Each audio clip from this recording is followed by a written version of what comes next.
अस्सलाम वालेकुम वरहमतुल्लाहि वबरकातुहू। मैं हूं आपके साथ नियाज़ अब्बासी फ्राम सऊदी अरेबिया। मैं आज आपको बताऊंगा कि सोकिया के जीपीएस में सरफेस के वो कैसे क्रिएट करते हैं।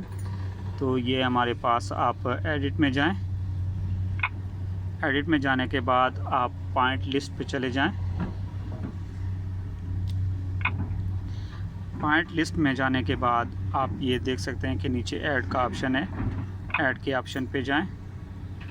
ऐड के ऑप्शन के बाद आप ऐड पॉइंट पे क्लिक करके, अगर आपको किस टाइप के पॉइंट चाहिए, बाई कोड चाहिए, by code starting, radius, by name, by layers, from map, तो फ़िलहाल हम इसको ऑल ही कर देते हैं। ये देखें हमारे पास पॉइंट जो हैं वो एडिट हो चुके हैं और ये देखें हमारी सरफेस जो है वो यहाँ पे क्रिएट हो चुकी है। ये जो CP3 है, ये मेरे पास वो बेस का पॉइंट है जहाँ पे हमने बेस लगाया हुआ है।